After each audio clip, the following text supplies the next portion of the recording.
हरे कृष्णा। आप सब भक्तों का हार्दिक स्वागत है। ओम ज्ञानतिमिरन्धस्य ज्ञानाञ्जनशलाकया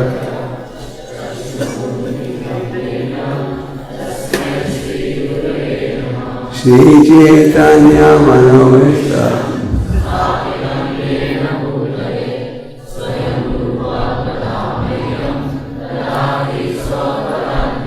जय श्री कृष्ण।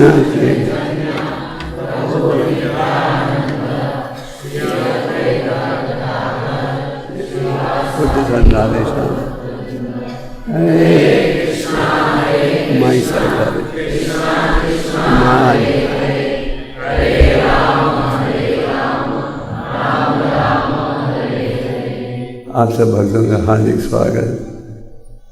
आज हम आपको श्री उपदेशामृत एक बड़े प्रसिद्ध श्लोक सुनाएंगे। आप सब परिचित हो उपदेशामृत ग्रंथ से। इसकी रचना किसने की है?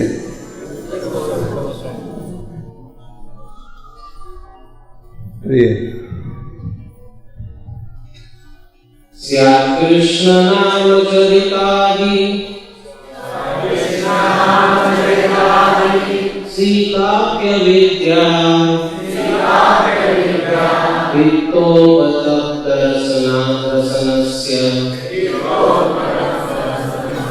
नरोचितानो किंवादरादनुदिनं खलु सैव जुष्टा स्वाग्निक्रमणात् भवति तत् गरमूलमन्त्रे।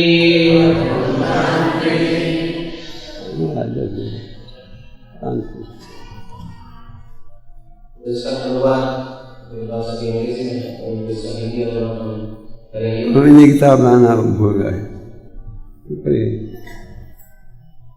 भगवान श्री कृष्ण का दिव्य नाम, उनका चरित्र, उनकी लीलाएं, ये सब एक विषय के समान मीठी है। यद्यपि हमारी जीवा अविद्या के क्रिया रोग से त्रस्त है, इस मिठास का आस्वादन नहीं कर सकती, परंतु ये इतना विचित्र है कि इन्हीं मीठे नामों का बारंबार उच्चारण करने से और प्रतिदिन दिनानुदिन करने से एक स्वाभाविक स्वाद हमारे जीवन में उत्पन्न होता है, और ये रोग जो है ये इसी से हम समूह नष्ट कर सकते हैं।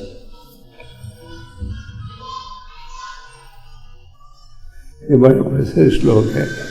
अरे पहले श्लोक सुना है, पढ़ा है। रूप गोस्वामी जी ने हमें अनेक ग्रंथ दिए हैं। एक समय रूप गोस्वामी उनके भाई सनातन एक मुसलमान राजा के राज्य का शासन कर रहे थे। कहा गया है कि इन दो भाइयों की रुचि नहीं थी। इनका जन्म हुआ था ब्राह्मण खानदान में, और बचपन से ही दोनों भाई सारा दिन भागवत का अध्ययन करते थे और भगवत का उच्चारण करते थे। पर 500 साल पूर्व भारत के कई इलाकों में मुसलमानों का शासन आरंभ हुआ, और एक हिस्टोरियन ने कहा है जबरदस्ती इन दो को जोड़ा सरकारी नौकरी में। सरकारी नौकरी तो कर रहे थे, पर इनकी रुचि नहीं थी सरकारी नौकरी में।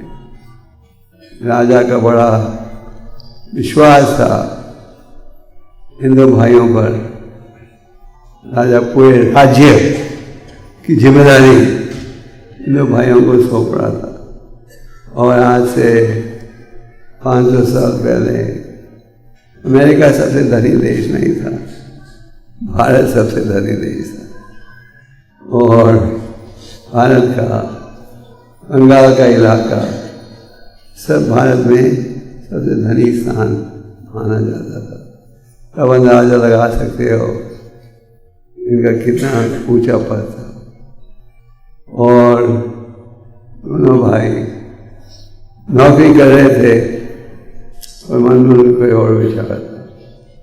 एक समय रूप गोस्वामी ने चैतन्य महाप्रभु को पत्र लिखा कि मेरी कोई रुचि नहीं है इस कार्य में, मैं जुड़ना चाहता हूँ आपकी सेवा में। रूप गोस्वामी भगवान ने उत्तर में कहा तुम करते जाओ नौकरी। और उन्होंने एक उदाहरण दिया जिसका वर्णन प्रभुपाद जी ने गीता की भूमिका में दिया है। उन्होंने कहा चैतन्य महाप्रभु ने, जैसे कि एक विवाहित स्त्री का अगर कोई प्रेमी हो तो घर में तो बड़े ध्यान से सेवा करेगी, पर मन में यही सोचेगी क्या कब मैं अपने प्रेमी से मिल सकती हूँ। उसी पर प्रभुपाद जी इस उदाहरण का उपयोग करते हैं गीता में ये बताने के लिए कि हमें मन द्वारा सदा भगवान का सोचना चाहिए। और ये दो भाई मिले चैतन्य महाप्रभु को नामाकेली में, जो आज शायद बांग्लादेश में है। और उन्होंने घास के पत्ते को मुंह में रखकर पूछा। समाज में लोग सोचते हैं कि हम बड़े विद्वान हैं, हम ये भी नहीं जानते हम हैं क्या नहीं। तो पहले तो रूप गोस्वामी ने नौकरी त्यागी, और जब उन्होंने नौकरी त्यागी उनके पास इतने सोने के सिक्के थे कि पूरी नाव भर गई थी सोने के सिक्के के साथ। अंदाजा लगाओ आज की रुपयों की तुलना में करोड़ों रुपए हो गए थे। और उन्होंने 50% दिया बांटा शुद्ध ब्राह्मणों को, 25% रखा अपने रिश्तेदारों को देने के लिए, और थोड़ी 25% रखा भविष्य की आवश्यकता के लिए। और उसके पश्चात उनके भाई सनातन भी जुड़ गए। सनातन की भी रुचि नहीं मिली थी। तो एक समय उन्होंने राजा को सूचना भेजी कि मैं बीमार हूँ, रोगी। और वो क्या कर रहे थे, भागवत को पढ़ रहे थे 30 ब्राह्मणों के सहयोग के साथ, सब मिलकर सारा दिन रात भागवत का अध्ययन। 1 महीना बीत गया, सनातन दफ्तर में नहीं गए। राजा जब चिंता में था, मैंने अब जाना है उड़ीसा के राजा से युद्ध करने के लिए। और रूपा को जो बड़ा भाई था, छोटा भाई, वो छोड़ गया। उसका भाई भी लापरवाह बनता है। जैसे आप लोग जब भक्ति में जुड़ते हो, घर वाले क्या कहते हैं, लापरवाह हो गया, इसका आपकी जरूरत थोड़ी है। बाकी सारे काम जरूरी है, और भक्ति केवल आवश्यक नहीं है। तो सबसे आवश्यक कार्य है उसे हम सबसे पीछे रखते हैं, सबसे पीछे का कार्य है उसे हम सबसे आगे रखते हैं। ये हमारा दुर्भाग्य। तो राजा ने अपने आयुर्वेद डॉक्टर को भेजा, हकीम। और वो उसने अंदर आके देखा सनातन बिल्कुल ठीक है। और फिर उन्होंने राजा से कहा, सनातन ठीक है, आपको झूठा संदेश दे रहा था। राजा ने कहा, आओ फिर से अपनी जिम्मेदारी उठाओ। और सनातन ने कहा, मैं नहीं उठा सकता, उन्हें जेल में डाल दिया। तो जेल में डाल दिया। और उसी समय एक पत्र आया कि रूपक गोस्वामी का, मैंने तुम्हारे लिए इतनी रकम उस बनिए की दुकान में, उस बनिए के पास रखा है। लगता है उन दिनों में बैंक नहीं थे, बैंक का काम करते थे, बिजनेस बनिए दुकान वाले। तो सनातन बड़ी मुश्किल से जेल से निकले, क्योंकि प्रसिद्ध कैदी थे वो। तो हालांकि उन्होंने रकम दी थी, जेलर ने कहा तुम्हें मैं कैसे छोड़ूं, तुम कोई साधारण व्यक्ति थोड़ी हो, राजा मुझे नहीं छोड़ेगा जिंदा। तो किसी प्रकार से वो निकल गए। तो चैतन्य महाप्रभु ने इन दो भाइयों को ये आदेश दिया, तुम वृंदावन धाम जाओ और 3 कार्यों का पालन करो। एक था भक्ति संबंधित ग्रंथों की रचना। चैतन्य महाप्रभु ने प्रयाग जानते हो? प्रयाग में रूप गोस्वामी को बड़ी गहरी शिक्षा दी थी, जिसको आप चैतन्य चरितामृत में पढ़ते हो। और पहला कार्य ये था भक्ति संबंधित ग्रंथों की रचना करो। जितना सिद्धांत हमारे गोस्वामी ने छोड़ा है उसकी तुलना कोई नहीं कर सकता। यहाँ से देव को छोड़ गए। और फिर उन्होंने कहा मंदिरों का निर्माण करो, क्योंकि उत्तर भारत में मुसलमान राज्य था और ईस्टर्न भारत में मुसलमान का राज्य था। कई मंदिर, प्रसिद्ध मंदिर जो कि वृंदावन धाम में थे, उनको इस मुसलमानों के राजाओं ने अपने सिपाहियों को भेजकर खंडित कर दिया। कई जगह मूर्तियों को उठाकर जयपुर ले गए। इसलिए जयपुर का एक और नाम है गुप्त वृंदावन। तो महाप्रभु ने आदेश दिया मंदिर का निर्माण करो। आज आप अनेक मंदिर जो वृंदावन में देखते हो, ये सब आरंभ हुए थे गोस्वामियों की प्रेरणा से। तो फिर उन्होंने कहा उन स्थानों को खोजो जहाँ की भगवान ने अपनी दिव्य लीला प्रकट की थी। आज आप जाते हो एकदम पहचान लेते हो, ये है राधा कुंड, ये है श्याम कुंड, ये है गोविंद कुंड, है कि नहीं? ये सब हम कर पाते हैं क्योंकि इन गोस्वामियों ने महाप्रभु के आदेश के अनुसार उन स्थानों को खोजा जहाँ की भगवान ने अपनी दिव्य लीला प्रकट की थी। तो रूप गोस्वामी जी ने हमें कई ग्रंथ दिए हैं। नरोत्तम दास ठाकुर जो कि एक राजा के बेटे थे,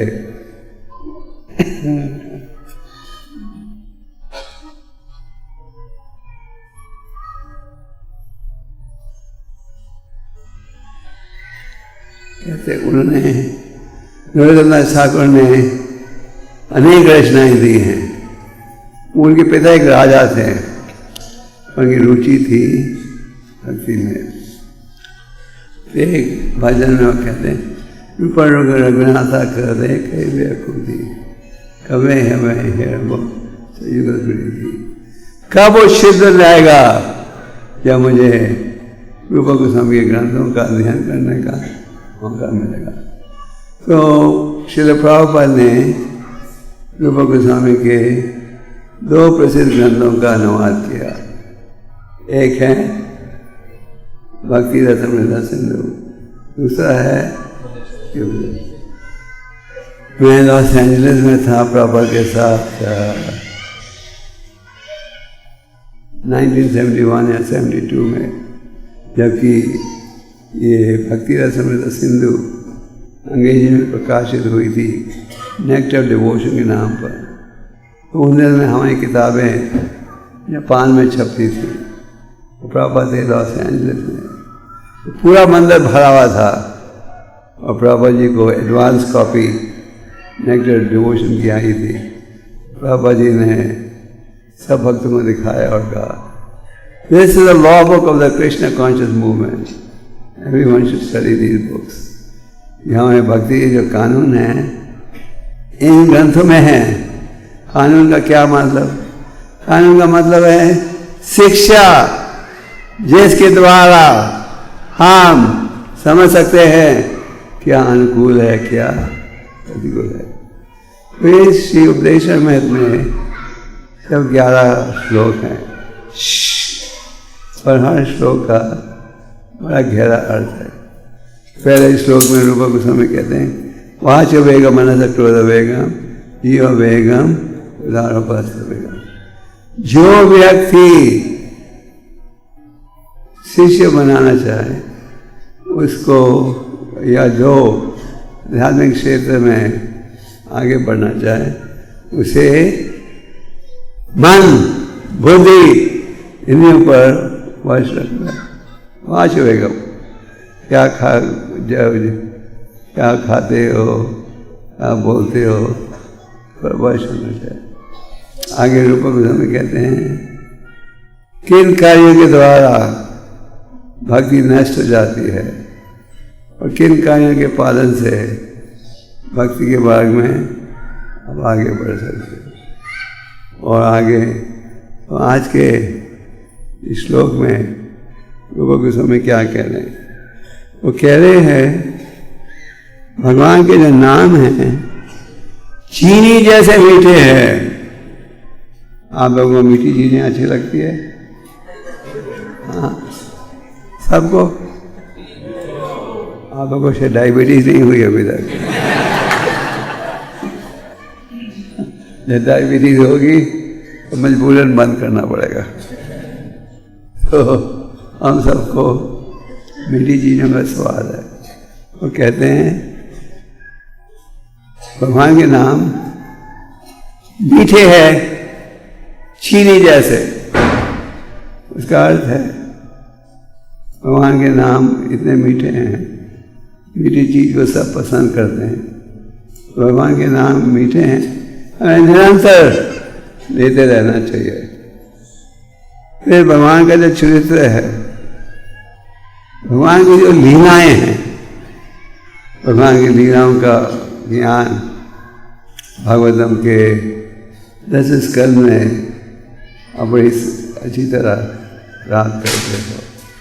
जन्म कर्म इच्छा में मेरा प्रकट होना दोनों ही दिव्यम है।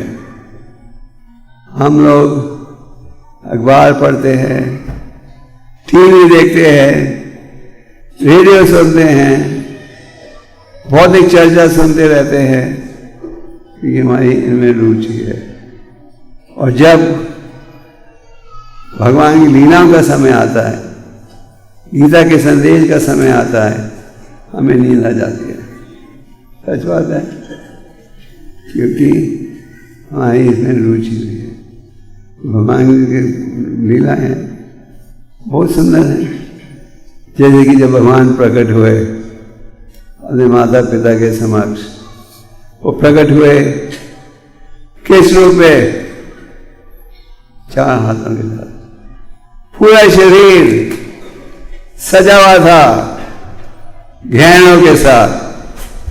भगवान अपने माता पिता को यकीन दिलाना चाहते थे, घबराओ मत, अब मैं प्रकट हो गया हूँ। तो ये अद्भुत लीला, भगवान की जो लीला हैं अद्भुत हैं। आपने कार्तिक के महीने में आप दामोदराष्टक का उच्चारण करते थे, किया? और कार्तिक के महीने में कई प्रसिद्ध लीलाएं भगवान की थी। जैसे दामोदर लीला,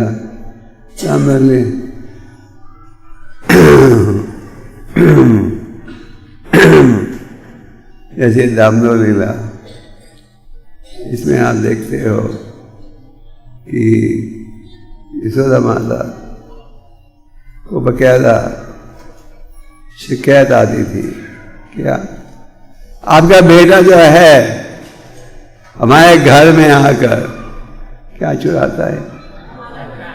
मक्खन। भगवान के अनेक नामों में एक नाम है मक्खन चोर। अगर हम आपको कहे नरोत्तम चोर, हमारा अपमान कर रहे हो, आपके नाम के आगे चोर, भगवान के नाम के आगे चोर जुड़ता है और भक्त आनंद उठाते हैं। तो यशोदा माता मन में सोचती थी, शायद मेरे बेटे को पड़ोस के घरों का मक्खन ज़्यादा मीठा लगता है। आखिर उनके पास 9 लाख गायें थी, जिनमें कि 100 गायें सुगंधित दूध देती थी। अभी तो अगर आपको सुगंध डालना है दूध में, फ्लेवर डालना पड़ता है, कोको, वनीला, स्ट्रॉबेरी। तो ये गायों को सुगंधित घास खिलाया जाता था और सुगंधित दूध निकलता था। और कई बार जब पड़ोस की गोपियाँ शिकायत करती थी, यशोदा माता कहती थी, कोई प्रमाण है क्या तुम लोग ने पकड़ा कभी मेरे बेटे को चुराते हुए?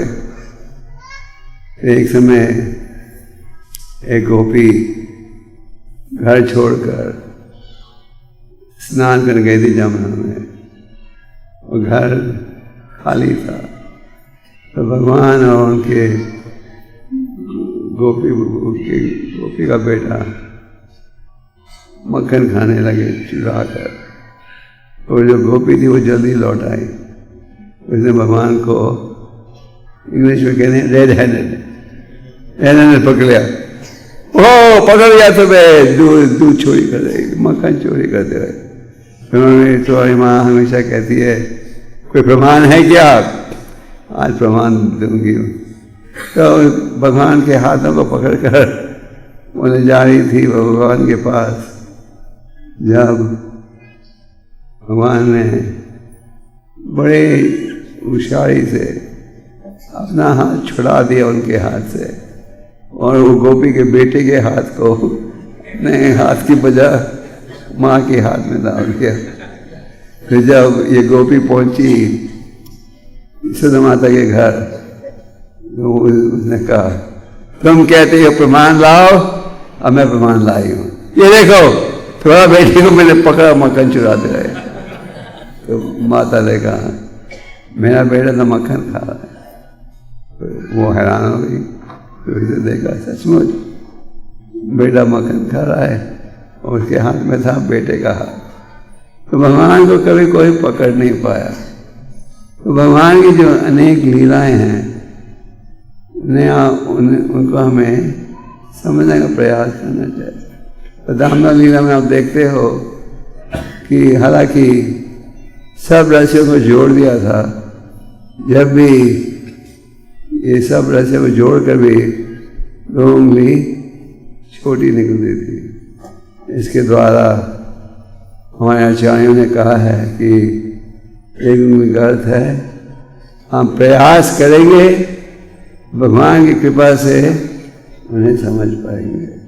तो भगवान की अनेक लीलाएं हैं, और भगवान के जो कार्य हैं ये सब चीनी जैसे मीठे हैं।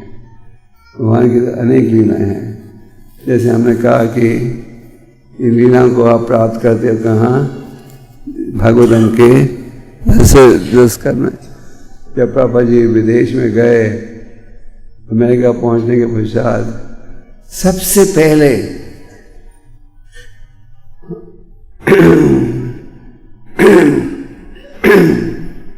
पहले उन्होंने कृष्णा बुक को प्रकाशन किया, और प्रभुपाद जी चाहते थे कि लोगों को प्रामाणिक ज्ञान प्राप्त हो। तो रूप गोस्वामी कह रहे हैं, और उनकी लीलाएं मीठी हैं, उनका हर कार्य मीठा है। दूसरे शब्दों में उनके नाम भी मीठे हैं। तो आगे कहते हैं पर हमारे जीव में अविद्या की बीमारी है।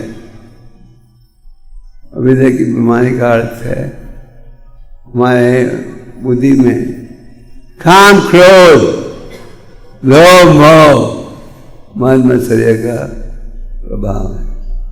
जैसे कि अगर कोई व्यक्ति शराब के नशे में हो तो आप उसे कोई अक्लमंद प्रश्न पूछते हो?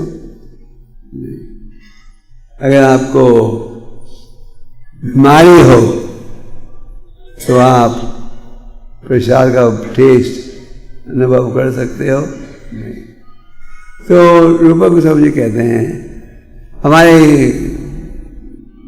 जीव में अविद्या की बीमारी है। विद्या, अविद्या। विद्या का अर्थ है जब आप भगवान के दिव्य ज्ञान के प्रभाव में हो। अविद्या का अर्थ है अंधेरापन। कृष्णा सूर्य समा माया हाया अंधिकारा। यहाँ कृष्णता ही नहीं, यहाँ कृष्णनाथ काव्य जी कहते हैं जहाँ कृष्ण की भक्ति होगी वहाँ माया का प्रभाव नहीं रहेगा। जिस प्रकार जहाँ सूर्य है वहाँ अंधेरापन का प्रभाव नहीं रहता। तो अविद्या की बीमारी के कारण हमारी रुचि नहीं रहती भगवान के नामों में, लीलाओं में। तो उपाय है, कुछ उम्मीद है कि वो उन व्यक्तियों को जिनके ऊपर अविद्या का प्रभाव है रुचि बढ़ जाए, वो रुचि आरंभ हो भगवान के नामों में। कोई उपाय है? क्या है? रूपा गोस्वामी कहते हैं अगर आप ध्यान पूर्वक भगवान के नामों का उच्चारण करेंगे तो यह अविद्या की जो बीमारी है ये दूर हो जाएगी और फिर से हरि नाम का मीठापन महसूस होगा। तो जब हम इस संसार में आते हैं अक्सर हमारी रुचि नहीं रहती। हमारी रुचि थी भौतिक कार्यों में। ओम ज्ञान तिमिरंधस्य, हम सबका जन्म हुआ था अज्ञानता के प्रभाव में। अब गुरु साधु के सहयोग से हमारी अज्ञानता दूर हुई है। तो अविद्या का प्रभाव इसलिए है कि क्योंकि हम काम, क्रोध, लोभ, मोह, मद मत्सर्य के प्रभाव में है और इन कार्यों का ये लक्षण है। अब चाहे कितना भी प्रयास करो आप इंद्रियों को संतुष्ट नहीं कर सकोगे। हम भौतिक जीवन में सोचते हैं एक और सफलता प्राप्त हो जाए तो आनंद हो जाएगा, है ना। हम सोचते हैं अगर आज भारत में इंग्लैंड जाएं तो फिर वो असली आनंद होगा। तो भारत में आप क्या देखते हो? Fly to England and be happy. जब आप इंग्लैंड जाओ लोग सोचते हैं इंडिया जाएंगे वहाँ खुशी मिलेगी, वहाँ fly to India and be happy. तो हम सोचते हैं कि अगर हम किसी प्रकार से इस कार्य को बदल दें, छोड़ दें तो आनंद आएगा। आप तो जानते हो हिंदुस्तान में हम सब तरसते हैं अमेरिका जाने के लिए, नहीं? आप लोग से नहीं तरसते, कई लोग तरसते। ग्रीन कार्ड मिल जाए तो ग्रीन कार्ड, स्वर्ग की टिकट है। तो मैं जब अमेरिका कैनेडा में होता हूँ मैं 50 इंडियंस को मिलता हूँ जो कि पहले इंडिया में तरस रहे थे अमेरिका आने के लिए। वहाँ आते हैं, वहाँ देखते हैं वहाँ भी वही क्लेश जो भारत में। एक समय श्रील प्रभुपाद एक प्रेस कॉन्फ्रेंस दे रहे थे अमेरिका में, और एक रिपोर्टर ने पूछा, आप हमें क्या शिक्षा दोगे? आप एक गरीब देश के प्रतिनिधि हो। हमारा देश तो विश्व का सबसे धनी देश है। उन दिनों में भारत की आर्थिक स्थिति बहुत कमजोर थी, यह बात है। आप तो पहले से काफी अच्छे हो गए थे। तो उस जर्नलिस्ट ने कहा, you come from a very poor country, beggars. My country is so rich. What will you teach us? आप हमको क्या शिक्षा दोगे? तो पापा ने कहा, one thing is common to both the countries. एक चीज दोनों देशों में है। तो वो जो जर्नलिस्ट था, उनकी जिज्ञासा बढ़ गई, क्या चीज कॉमन हो सकती है धनी देश अमेरिका और गरीब इंडिया के बीच में? उसने पूछा, sir, what is common between India and America?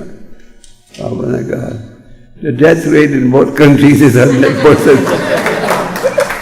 पापा ने कहा, the death rate in both the countries is 100%। तो चाहे आप करोड़पति भी बन जाओ, मृत्यु का सामना तो सबको करना पड़ेगा या नहीं? कि अरबपति लोग को स्पेशल वीज़ा मिलेगा, जैसे कि अगर आपके पास कई $1 मिलियन का रकम हो, आपको अमेरिका इंग्लैंड का वीज़ा एकदम मिल जाता है। तो यही नहीं कि अगर आपके पास ऊंची रकम है तो आपको वीज़ा मिल जाएगा स्वर्ग में। डेथ रेट इज 100%, बुढ़ापा का रेट भी 100% है। आप कभी विदेशों में भी हॉस्पिटल में जाओ, या ओल्ड एज होम में कई बार मैं जाता हूँ भक्तों को मिलने, ऐसी इतना कष्ट क्लेश बुरी आयु में है।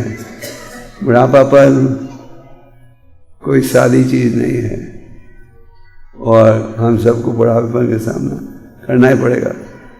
आज हम बूढ़े व्यक्ति के पास नहीं बैठना चाहते, है ना, पर कल आपने भी बूढ़ा बनना है। आप बुढ़ापेपन को थोड़ी देर छुपा सकते हो।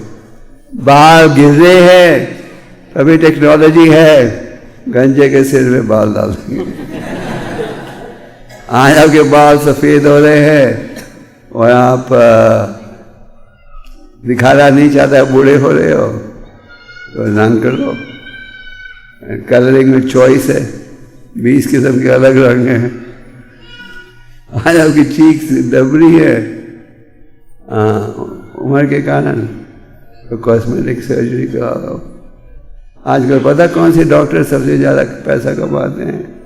हार्ट सर्जन नहीं, सबसे ज़्यादा पैसा कॉस्मेटिक सर्जन बना रहे हैं, क्योंकि हर व्यक्ति खूबसूरत बनना चाहता है, बुढ़ापे पर को छुपाना चाहता है। ये कॉस्मेटिक से, अगर आप में से कोई मेडिकल स्टूडेंट है, आप सोचना चाहते कहाँ ज़्यादा रकम मिलेगी, कॉस्मेटिक सर्जन बनो। जो कॉस्मेटिक सर्जन है वो सबसे ज़्यादा धन कमाते हैं। तो आप बुढ़ापे पर को भी छुपा सकते हो, पर हमेशा के लिए रोक नहीं सकते। तो चाहे आप गरीब देश में हो या धनी, चाहे आप गरीब खानदान में हो या अमीर, इन कष्टों से कोई बच सकता है नहीं। तो हमें बुद्धि के साथ ये निर्णय करना चाहिए कि हमें आध्यात्मिकता में रुचि लेनी चाहिए। तो जब हम जुड़ते हैं इस संस्था के साथ, 1 माला 2 माला शुरू करते हैं, आस्ते आस्ते माला का जाप बढ़ाते हैं, और उसके द्वारा चेत दर्पण मार्जना, हृदय में जो मैल है, आप सबके हृदय में मैल है या नहीं? कोई कह रहा था पूना के लोगों के हृदय में बहुत कम मैल है। पूना में दिल्ली से कम पोल्यूशन है। ये सच है या झूठ? हाँ, हम सबके हृदय में मैल है। प्रभुपाद जी कहते थे, Our heart is more black than a piece of coal. Cola कितना काला है, उससे ज़्यादा काला हमारा हृदय। इसे जब आप एक्सरे कराते हो काला काला नजर आता ना, हमारा जो हृदय है बिल्कुल कोले जैसा काला है। तो हमें क्या करना चाहिए? आध्यात्मिक उपाय का उपयोग करना चाहिए।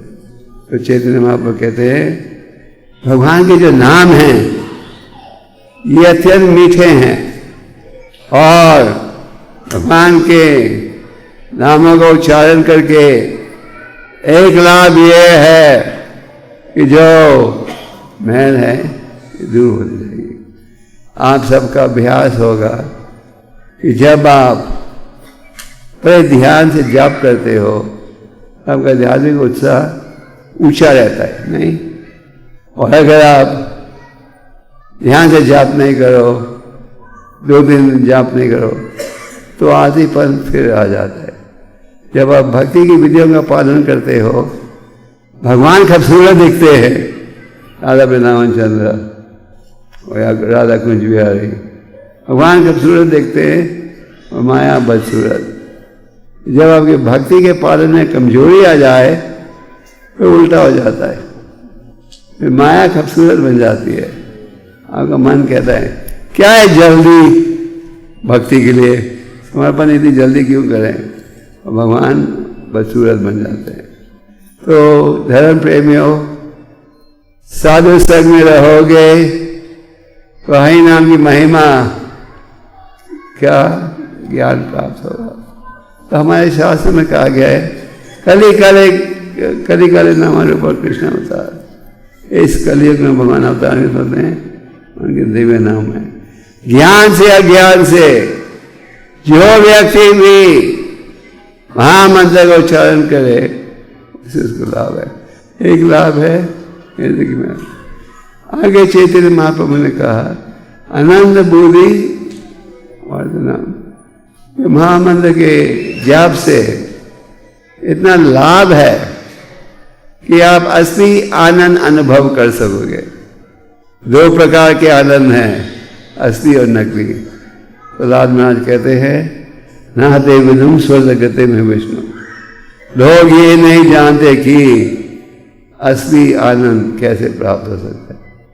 जैसे आप सब यहाँ बैठे हो, उपदेश सुन रहे हो, हरि नाम सुन रहे हो, राधा वृंदावन चंद्र का दर्शन लेने आए, आप जानते हो अगर हमें सुख चाहिए तो ये असली साधन। पर 99.999% लोग नहीं आते। आपका अनुभव होगा, आप कई बार अपने मित्रों को, रिश्तेदारों को निमंत्रण देते, आओ मंदिर, वो क्या कहते हैं, कुछ बहाना दे देंगे, आज मैं बहुत व्यस्त हूँ, बहुत बिजी हूँ, है कि नहीं? हर काम के लिए समय है और भक्ति के लिए समय नहीं है। हर काम, भौतिक काम के लिए हम 20,000 मील की यात्रा कर लेंगे नफा कमाने को, और मंदिर में दर्शन लेने के लिए 4 मील की यात्रा नहीं करेंगे। यह है हमारा दुर्भाग्य। तो हरि नाम के उच्चारण से आपको असली आनंद प्राप्त हो सकता है। और प्रभुपाद जी कहते थे कि सागर के किनारे जो लहरें आती हैं उनकी सीमा रहती है, इससे ऊंचा लहरें कभी नहीं जाती। पर भक्ति के द्वारा जो आनंद आएगा उसकी कोई सीमा नहीं है, बढ़ते ही जाएगी। तो हमें हरि नाम में रुचि लेनी चाहिए। और चैतन्य महाप्रभु श्री शास्त्र के 3 श्लोक में कहते हैं नादपि सुनिचेन रोरपि अमानी न माना लेना। अगर आप सदा हरि का नाम लेना चाहो, आप में से कितने भक्त हो जो सदा हरि का नाम लेना चाहते हो? और ये तो शुद्ध भक्तों की सभा है। तो आप सब सदा हरि का नाम लेना चाहते हो। अगर हरि का नाम लेना चाहते हो, अगर आप सदा सारा दिन हम बोल रहे थे, अगर आप सारा दिन सदा हरि का नाम लेना चाहते हो तो महाप्रभु ने कहा फिर कोई कीमत भरनी पड़ेगी, नहीं तो हृदय में ये भावना जागृत नहीं होगी। क्या कहते हैं? निनाद भी सुनी, अत्यंत सहनशील बनो, पेड़ से भी ज्यादा। देखा जाए पेड़ बड़ा सहनशील रहता है। सर्दी में आप हीटर चला लेते हो, तो पेड़ को कोई गर्म कपड़े पहनाता है? आप पहनोगे गर्म कपड़े, तो पेड़ तो नहीं। गर्मी में आप एसी चलाते हो, पंखा, पेड़ चलाता है, सह लेता है। दूसरों को आदर दो बिना किसी आदर की उम्मीद रखे। घास के पत्ते के ऊपर आप चलते हो, घास कभी आपके पैरों को काटता है? मेरे सिर पर क्यों चल रहे हो? सह लेता है। तो महाप्रभु ने कहा पेड़ से भी ज्यादा सहनशील होना चाहिए और अपने आप को घास से भी ज्यादा पतित मानो। हमारी ना मना देना, दूसरों को आदर दो बिना आदर की उम्मीद रखे हुए। ये इस प्रकार का भाव होगा, अब सदा हरि का नाम का उच्चारण कर दो। पर भगवान को प्रसन्न करना चाहो तो निम्रता का भाव होना चाहिए। भगवान को प्रसन्न करना है, ये विनम्रता का भाव, विनम्रता का भाव रहेगा तो हरि नाम को ज़्यादा सरलता से कर सकोगे। और अगर अहंकार का भाव रहेगा, भागवतम के 4थे स्कंद में आप पढ़ते हो प्रजेतस की कथा। प्रजेतस के पिता ने नारद मुनि द्वारा शिक्षा ग्रहण की थी और प्रजेतस तपस्या करके परम भगवान को आकर्षित कर पाए। भगवान ने अपना दर्शन दिया और कहा मैं तुम सब भाइयों से संतुष्ट हूँ क्योंकि तुम सारे भाइयों में एक ही भाव है, भक्ति हो। क्योंकि तुम सब भाइयों में ये विभाव है, मैं खुश हूँ। अब मांगो मेरे से क्या वर चाहिए। तो अगर आप परम भगवान को प्रसन्न करना चाहो तो हमें दासों का दास बनना है, ये नहीं दासों का मालिक, दासों का दास। और ये विनम्रता का भाव रखोगे तो हरि नाम रुचि मिलेगी, आप भगवान की कृपा प्राप्त कर सकोगे।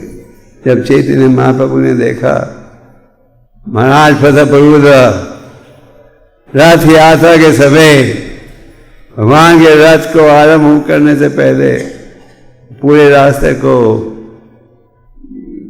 सोने के झाड़ू से साफ कर रहे थे, खुद भंगी का काम कर रहे थे और ऊपर गुलाब के पानी से धो रहे थे। महाप्रभु ने कहा ये राजा है पर भंगी का काम कर रहा है। उनकी विनम्रता से तो प्रभावित होकर महाप्रभु ने उन्हें खास दर्शन दिया।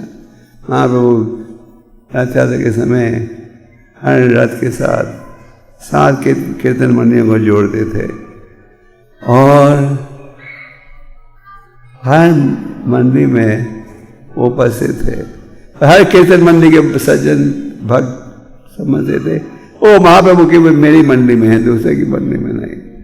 पर कुछ चुने भक्तों को और महाराज प्रतापरुद्र को ये खास सुविधा दी जिसके द्वारा वो देख सके भगवान की अद्भुत लीला, जिसमें भगवान हर कीर्तन मंडली के साथ नाच रहे थे, गा रहे थे। तो हमारे में विनम्रता का भाव होना चाहिए और सहनशील होना चाहिए और दूसरों को आदर दो बिना आदर की उम्मीद रखे हुए। इस भावना चेतना के साथ हरि नाम में रुचि बड़ा असर हो जाए। तो ज्ञान से अज्ञान से जो भी हरि नाम दें उसका लाभ है। जब प्रभुपाद जी भारत में आए थे अपने विदेशी शिष्यों के साथ, तो बड़े लोग प्रभावित हो गए थे। उन्होंने कभी देखा नहीं था विदेशियों को धोती कुर्ते साड़ियों में। तो एक फिल्मी कलाकार ने एक फिल्म बनाई, हरे राम हरे कृष्ण, आपको पता है? हमारे कृष्ण फिल्म में गुण तो ये था, हमने फिल्म देखी नहीं पर सुना है, पूरे फिल्म में हरे नाम का उच्चारण था। अवगुण ये था कि वो दिखा रहे थे लोग भांग लेते हैं फिर नशे में आकर हरे कृष्ण करते हैं। तो ये फिल्म रिलीज हुई थी तो भक्तों में बड़ा क्रोध था। उन्होंने प्रभुपाद को कहा, should we file a legal case because he is misrepresenting us? Prabhupada ने कहा नो नहीं। और मैंने प्रभुपाद जी को कहा ये संस्था वाला नाम, ये फिल्म हमारा नाम खराब कर देगी। प्रभुपाद ने कहा नहीं कुछ नहीं होगा, तो हरि नाम सुनेंगे और लाभ उठाएंगे। तो 3 साल पहले मैं अमेरिका में किसी को दीक्षा दे रहा था। मैंने अब वो पढ़ा लिखा व्यक्ति है, उनसे पूछा तो भक्त कैसे बने? तो उसने कहा जब मैं छोटा था एक फिल्म बनी थी हरे राम हरे कृष्ण, और वो फिल्म एक कहाँ के घर था, दम मारा दम हरे कृष्ण हरे राम। तो मुझे वो गाना इतना अच्छा लगा हरे कृष्ण, मैं दिन रात सुनते गया और बड़े होकर भक्त बन गया। तो प्रभुपाद ने जो कहा हरि नाम में इतनी शक्ति है, ज्ञान से अज्ञान से जो भी हरि नाम लेगा उसका लाभ उठाएगा। तो आप सबको बड़े ध्यानपूर्वक सावधानी के साथ हरि नाम का उच्चारण करना चाहिए। ये हमारे लिए सबसे आवश्यक कार्य है, ये असली संपत्ति। एक समय एक ब्राह्मण को एक परस पत्र प्राप्त हुआ था, जिसे वो छूकर हर चीज़ को सोना बन जाता था। तो किसी बुद्धिमान व्यक्ति ने उससे कहा एक परस पत्र कैसे मिला, मुझे भी चाहिए। तो उन्होंने कहा कचरे के डब्बे के नीचे से था। तो उस बुद्धिमान व्यक्ति ने कहा अरे वो परस पत्र कचरे के डब्बे के नीचे था, मतलब कि जरूर उस संत के पास और भी अच्छी कोई वस्तु होगी। तो वो वस्तु क्या थी? है ना। तो आप सब बड़े सौभाग्यशाली हो, आप पूर्ण मंदिर के साथ जुड़े हो, हरि नाम ले रहे हो। आप सबका प्रयास रहना चाहिए कि हरि नाम में रुचि बढ़े, कृष्ण कथा में रुचि बढ़े और जन्म में रुचि घटे। असत भक्तों की संगत घटाओ और भक्तों की संगत बढ़ाओ। साधु संग सर्व साधु आवा माता साधु संगत है। और ये करोगे भगवान से योग देंगे। प्रभुपाद जी कहते थे अब एक कदम उठाओ भगवान की तरफ, भगवान 10 कदम उठाएंगे। तो इतनी ये तो बड़ा अच्छा इन्वेस्टमेंट है। आप एक कदम उठाओ भगवान 10 कदम। भक्ति वहाँ चाहते हैं हम सब भक्ति में जुड़े। आप सब जुड़िए और भगवान का प्रचार भी कीजिए। ये महीने बुक मैराथन कर रहे हो आप सब कर रहे हो। आपके पूना मंदिर का 2 लाख का कोटा है सर। आप में मैराथन कौन कौन कर रहे हैं? सब नहीं कर रहे, सबको करना चाहिए। तो भगवान कहते हैं जो व्यक्ति मेरा प्रचार करे उसे ज़्यादा प्रिय न करे। हुआ है ना? अगर आप भगवान के प्रिय बनना चाहते हो इस प्रचार के कार्य में जुड़े। हम प्रचार क्यों करते हैं? क्योंकि लोग अज्ञानता में हैं। जैसे आप सब भक्ति में रुचि ले रहे हो, माया का प्रभाव घट रहा है, ऐसे विचार करोगे, वो ग्रंथ को पढ़ेंगे, ये निर्णय करेंगे हमें जीवन सुधारना चाहिए। प्रभु जी ने कहा कोई एक श्लोक भी पढ़ लेगा और इसे अपनाएगा, उसका जीवन सफल हो सकता है।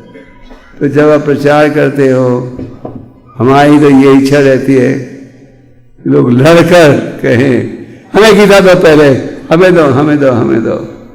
आप देखते हो शराब की दुकान में शाम को कितनी भीड़ होती है।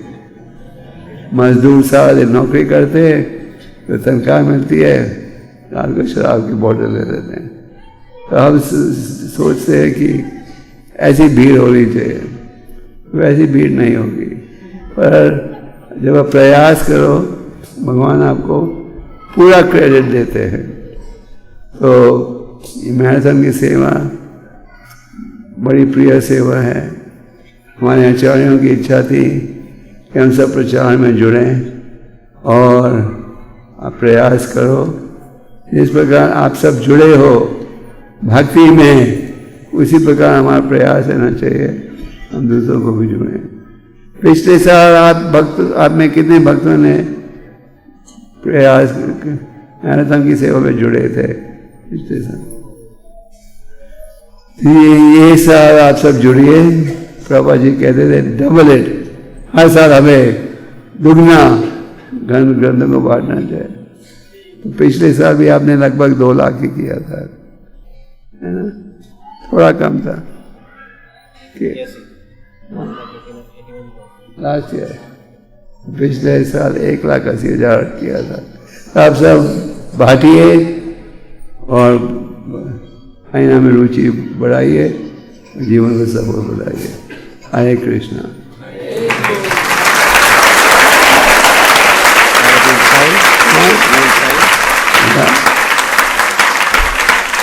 Should I sign books today also? Half an hour. Any questions from anyone?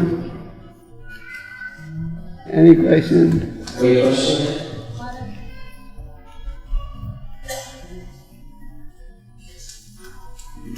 Took my card. Hare Krishna Maharaj. Took my card. Take it. प्रश्न ये है कि बहुत सारे भक्त हमें ये कहते हैं कि हम हर साल किताब वितरण कर रहे हैं, लेकिन अभी कोई लेने वाला नहीं है, इसका उत्तर हम उनको क्या देंगे? आप हैरान हो गए, लाखों लेने वाले हैं, लाखों। ये आपने 10 सालों में कितनी किताब बांट ली है? 20 लाख, 25 लाख। पुणे की आबादी कितनी है? हाँ,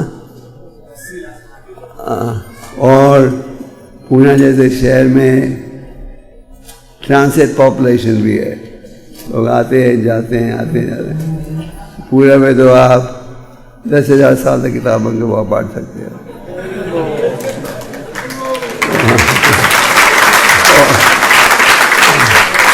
10,000 सालों के बाद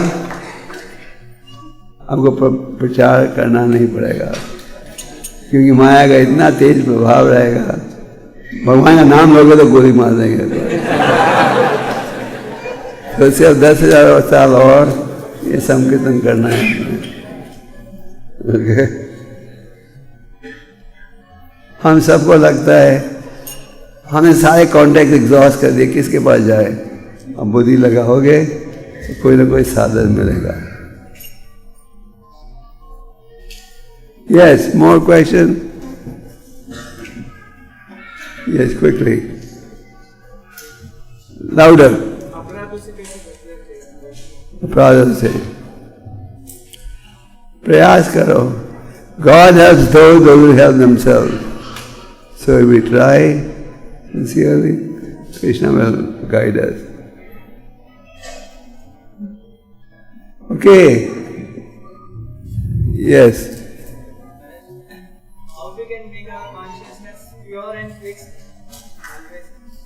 I'm sorry, can you repeat the question? How we can make our consciousness pure and fixed always? By chanting the Hare Krishna mantra. This Hare Krishna mantra is a cure for all our problems. mental problem, physical. If you chant, you can become pure and fixed. And if you don't chant, the opposite will happen. One medicine for all illnesses. Okay? It's not that there's a special mantra to get fixed up, special mantra to control the mind, special mantra to control the senses, one mantra for everything. So simple. Krishna has made spiritual life so simple. And anyone can chant the holy name. I travel all over the world. No one has ever told me, oh, this chanting is too difficult. People chant in 1 minute.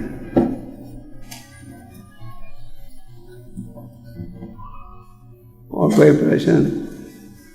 Yes.